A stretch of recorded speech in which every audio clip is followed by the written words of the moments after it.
Good? All right. Good morning, everyone.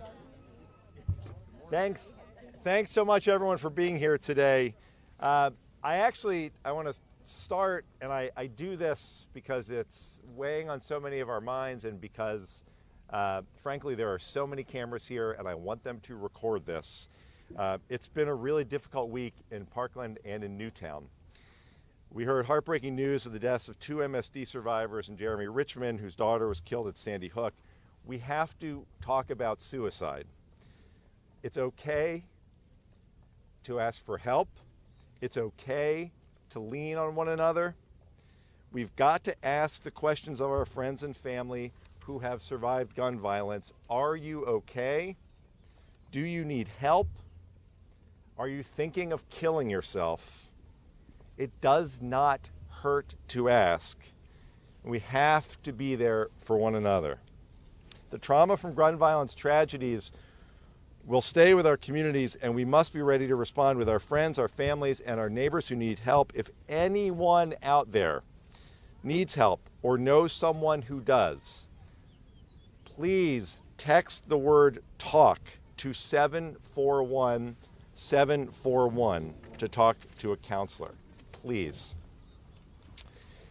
My name is Ted Deutch. I'm proud to be joined by young people, so many young people here who have literally changed our country, and so many of my colleagues who have worked so hard to give them voice and be their partners here on Capitol Hill.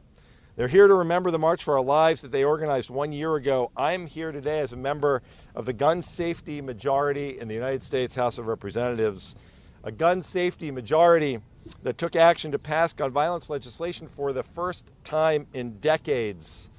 The gun safety majority that is in power because of them. Because the March for Our Lives was not the end. It was the beginning. After the march, these young people toured the country more than once. They registered voters. They held town halls. They got people to the polls. They proved that it was not a moment. It was a movement. And this movement is about more than just gun safety. It's about repairing our politics and repairing our government. Because when the American people demand action to save lives, Congress must do it. I can't thank these young people enough for their tireless work. I can't tell them often enough how much they have inspired all of us. In the days after February 14th, before I knew the march was starting to come together, several young students came to Washington to talk to my colleagues. They were impressive, they were remarkable, but they've surprised me at every turn since with their creativity, their passion, their instincts, and their incredibly hard work. They will continue to inspire me. They will continue to inspire change for our country for the better. The markers at the art installation beside us represent the number of people in America who were killed in a week. A week is how long it took the government of New Zealand after a mass shooting to ban assault weapons. What they tell us is so true. Complacency leads to more guns in the hands of dangerous people. Complacency leads to more gun violence, and complacency on the part of the Congress leads to death. Thank you to the March for Our Lives for reminding us why we must act. Thank you to Mike Thompson, the chair of the Gun Violence Prevention Task Force, for your leadership, and all of my other colleagues who have joined us here today, who support the incredible work of March for Our Lives. One of the great champions for gun safety in Congress, someone who has been a true leader in pushing the Senate to take the action that is necessary to keep our community safe, is Senator Richard Blumenthal, and it's my honor to introduce him. Thanks, everyone. Thank you. Thank you, Congressman Deutch, for your extraordinary leadership. Thanks to my courageous and visionary colleagues from the House for being here. We're going to be joined by my wonderful partner in the United States Senate, Chris Murphy, and most important, thank you to the students who are here today. Let me just say from the heart, you have inspired us. You've restored our faith in America. To our great country and its people, let me say, this is what America looks like. This is what the best in America looks like. Young people crusading. How about a round of applause for them? They have been crusading tirelessly across the country. And this movement against gun violence has become a youth movement. All who are young in age, in mind, in heart, should join them because they're about the future of this nation. They are marching for all of our lives. And I want to thank them from the bottom of my heart. I also want to remember the two brave Parkland students who perished over the last few days, and Jeremy Richmond, my friend, and a dear friend, so many in the Newtown community. Their lives and deaths show us that the shattering trauma of gun violence isn't limited to a single day or an incident. It reverberates throughout a lifetime. The invisible wounds of gun violence take a toll beyond the initial shooting. The terrible loss that all of us feel who knew Jeremy Richmond is enduring. His loss is soul-shattering and heartbreaking. And our hearts go out to his family and the Newtown community. We've lost a great neuroscientist, a husband, a father, and a great leader. But the legacy of these lives must inspire us to continue this fight. Gun violence was on the ballot last November, and gun violence won because of the crusade of these students. Gun violence won in the House of Representatives. Gun violence prevention won in passing a measure that we should pass now in the Senate to require background checks.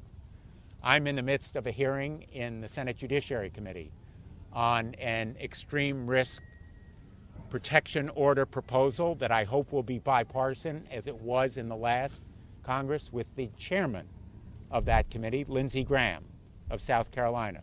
There is hope for gun violence prevention. We are winning, not all of it all at once, but we are winning this crusade.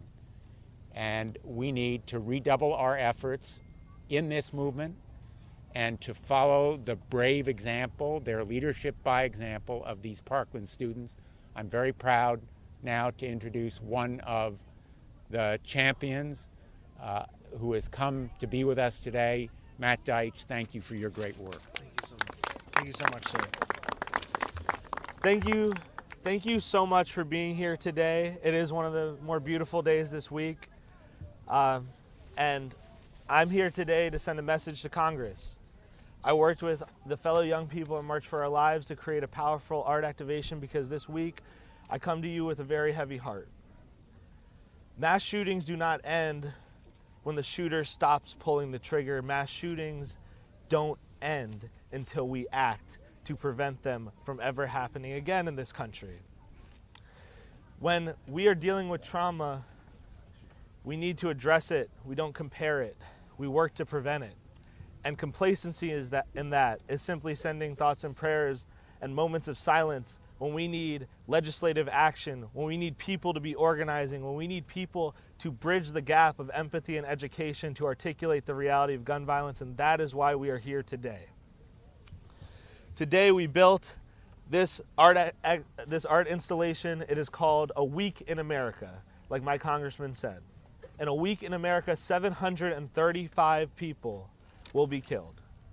105 of them are children. That's 15 children every day. There's several parts to the art activation, and I'm very excited to take a guided tour with all of the members and as many members of the media that will come with us to talk you through it and actually show you. The words, "Your complacency kills us," speaks for themselves. The complacency in Congress, the only place in America where this is a polarizing issue, must end. The other parts of the activation are the 735 markers, each of these a life. On these markers are words like brother, teacher, coach, hero, priest, veteran. Because when you see these markers, you need to see the people in your lives, because it can be anyone in America that is taken from gun violence. When you walk through the heart of our activation and go to the target in the center, you will see a single student sitting trapped in their desk, holding a memorial to 15 other students. This is too common in our country. These 15 students, 13 of them have faces. One of them is blank to symbolize the over 500 young people that take their lives from gun violence every year. The 15th one is blank because it is a mirror on the student to look yourself in the face and say, what can I do more to end this epidemic? Thoughts and prayers are complacency. It is not action. We need sustainable action and organizing in order to end gun violence. We need people to look at this not as a political issue, but a human issue. I'm here today because too many people aren't looking at it that way. And so we ask you to feel for the hundreds of people every week that are going through this trauma, and act before it is too late.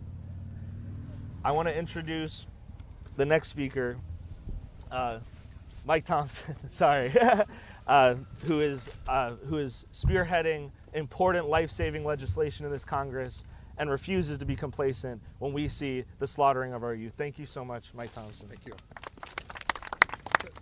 Thank you very much. I'm Mike Thompson from California's 5th Congressional District, and I'm the author of H.R. 8, which we passed in the House, that would expand background checks to require anyone who buys a firearm or is transferred a firearm would have to go through a background check to ensure that they're not a danger to themselves or to others. It's a great honor for me to be here today with my colleagues, Eric Swalwell from California, who was a member of the committee and voted for that bill and a co-author, and Congressman Ted Deutch from Florida, also a member of the committee, a co-author of the bill, and the Chief Deputy Whip on the task force for gun violence prevention, someone who works consistently to ensure that we create a safer community for our students and our neighbors. But most important, I'm here today to say thank you to the students. Happy anniversary on the March for Your Lives. It's great to be back with you again this year, and I can tell you without any doubt that that bill never would have passed the House if it weren't for the great student leaders that took on the dedication, the focus, and the commitment to make sure that we honored the lives lost with action, that complacency was not an option. They made sure that every congressional district across the country knew how important it is to do something about gun violence. And I feel real good knowing that they're now going to put that same shoulder to the wheel and make sure that the Senate understands how important it is and the Senate can pass our bill.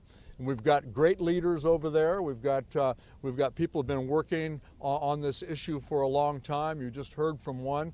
Next you're going to hear from someone who I've had the honor of working with ever since we started really bearing down to do something about gun violence.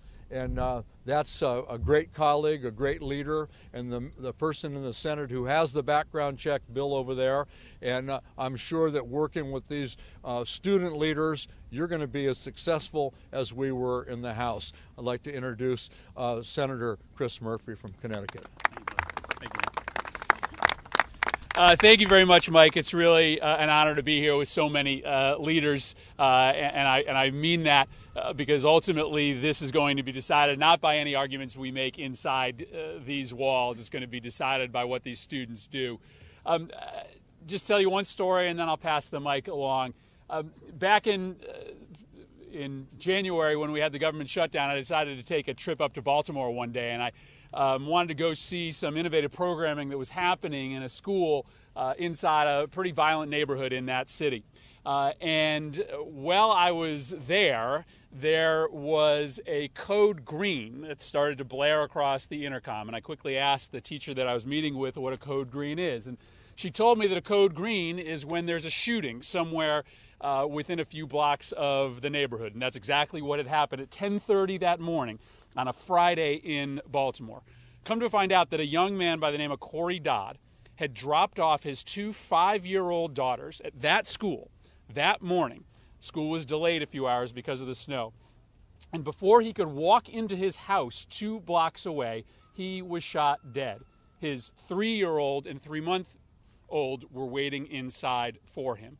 I walked out of that school not knowing that there were 2 5-year-old girls who were about to find out that their father was never, ever coming home. And that trauma that will cripple those girls for the rest of their life is real and present in every single student in that school who wonders whether their father is going to come home on Monday or whether their mom will be home on Tuesday.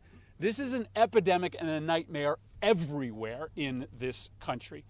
And what the March for Our Lives has done is to open our eyes, not just to the tragedies that make the news, but to the real life trauma that exists in every corner of this country every single day. And it is a choice.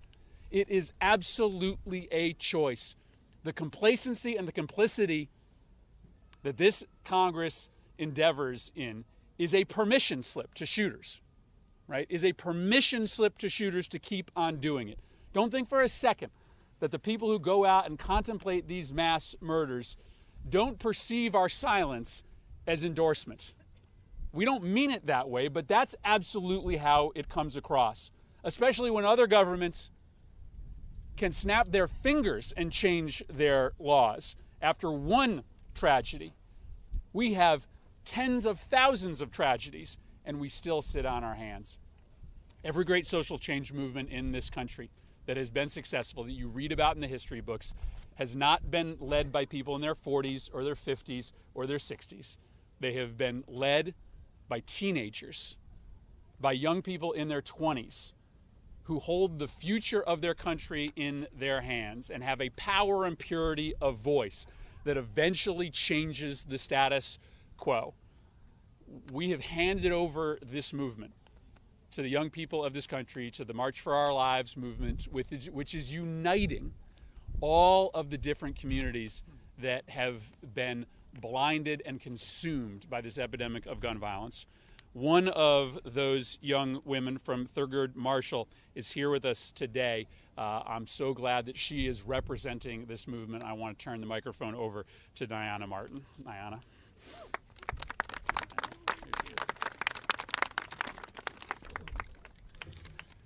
My name is Nyana Martin. I'm 18 years old and I'm a senior at Thurgood Marshall Academy here in Washington, D.C., and a proud resident of Ward 8 in Southeast D.C. As an 18-year-old senior, I've been spending these last few months of my senior year preparing for prom and getting ready to go away to college. However, the misfortunes of everyday gun violence are altering my life and are pushing me to stand up for those in my community whose stories have been overlooked and normalized. D.C. is only 68 square miles, with more than 15 different law enforcement agencies patrolling the streets.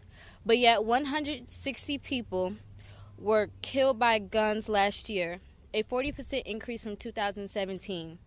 And in the last 85 days, 37 people in the district have been murdered, a 23% increase from 2018, and one more person than yesterday. I have seen classmates and childhood friends die to gun violence, and I refuse to let them die in vain, because when black people die, there's more speculation than justice. I am standing here today with the fellow students from March for Our Lives and on behalf of my organization, Pathways to Power, and on behalf of Matthew Washington, who was gunned down February 16th, the day before his birthday. On behalf of Zaire Kelly and Paris Brown, 2 classmates who died last school year. I stand here on behalf of the many black youth in the most powerful city in the country that are forgotten by our city officials and lawmakers as we try to navigate our way to and from school with the daily reality of gun violence in our communities. I challenge members of Congress today to stand for what is right and to fight for gun safety laws that protect us all. I challenge Congress to pay attention to what is happening in their backyard. Without a vote in Congress, D.C. is depending on you.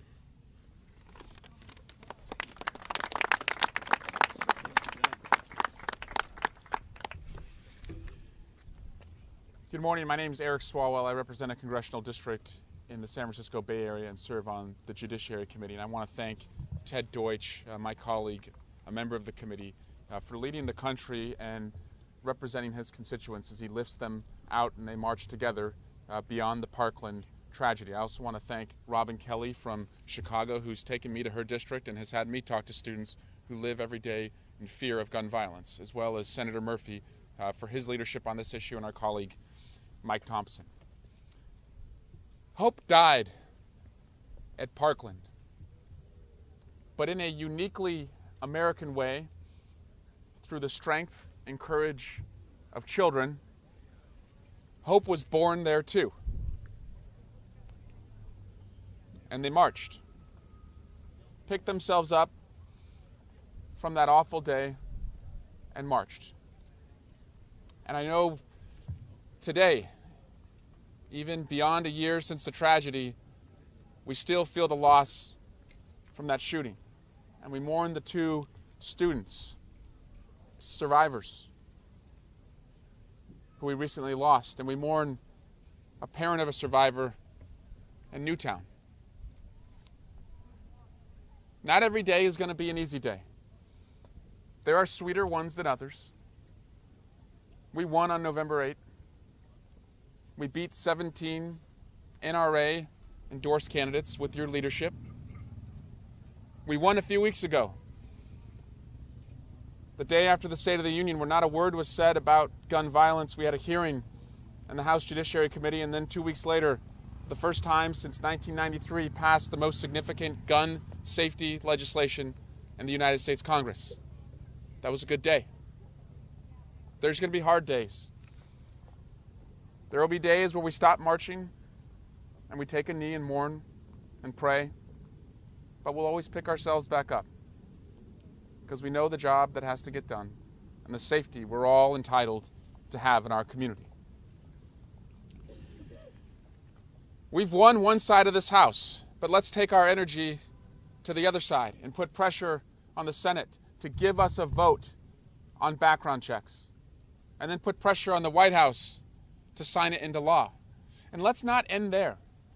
Let's believe that we can take the most dangerous weapons out of the hands of the most dangerous people and ban and buy back all 15 million assault weapons in our communities.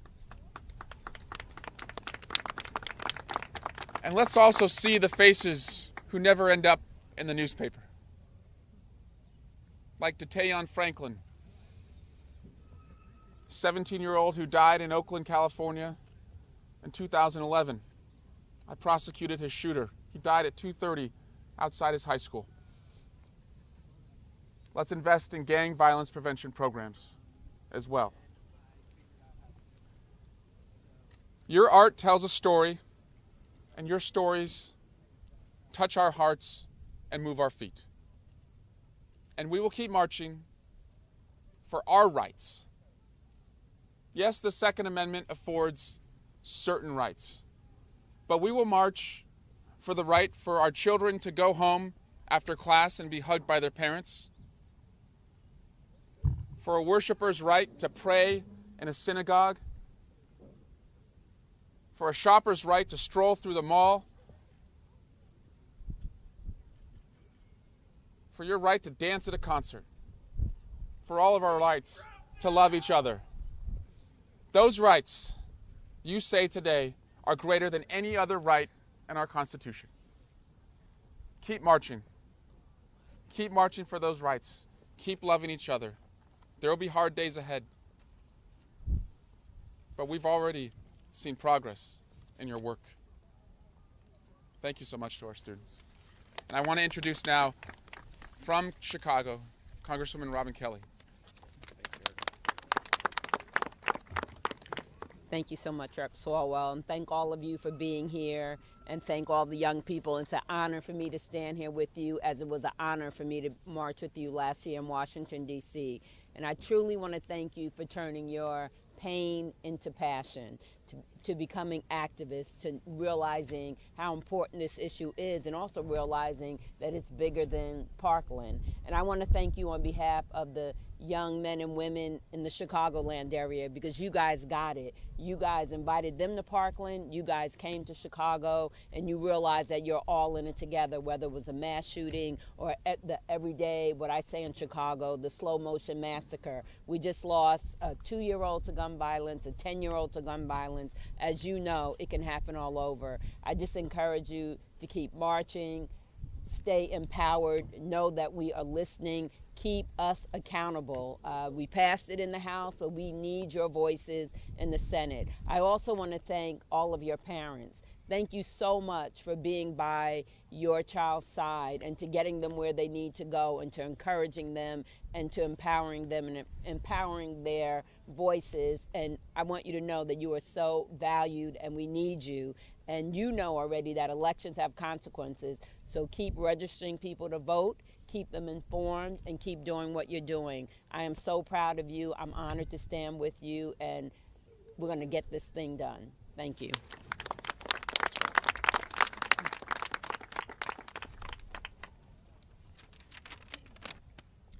Hello, my name is Eve Levinson.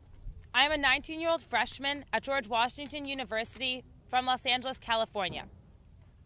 I am standing here today to represent the thousands of young people across this country who have been organizing tirelessly around gun violence prevention for the last year. A year ago, when our peers from Parkland took to the streets to demand change, so did students in every single state around the country. Now, 1 year later, I stand here as a regional director for March for Our Lives, representing hundreds of March for Our Lives chapters throughout the United States. I also represent the millions of student activists who have taken to the streets to demand freedom from the oppression of gun violence that threatens our lives and the lives of people of all ages, races, and zip codes.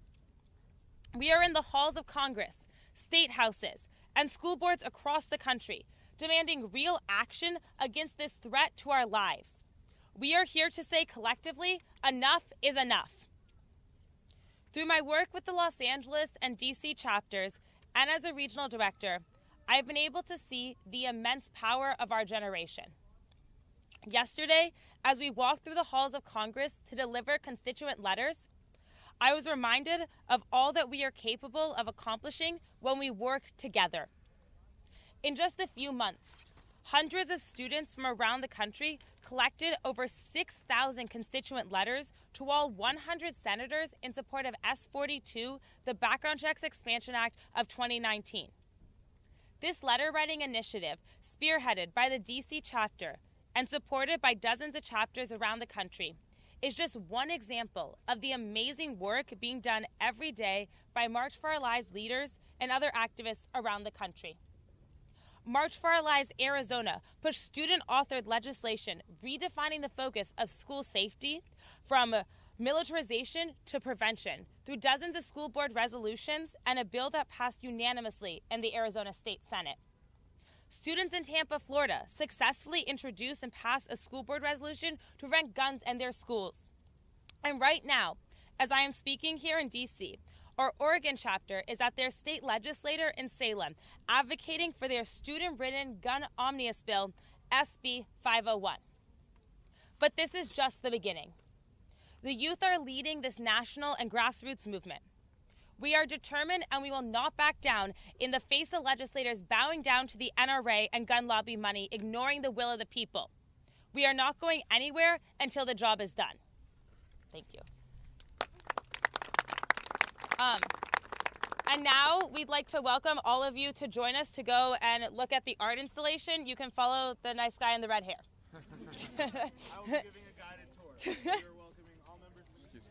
Sorry. Good job, Eve. And if any press is trying to do any interviews with March for Our Lives, we'll be doing all of those over by the installation. You can come see myself or one of my colleagues. We'll be directing all the students there.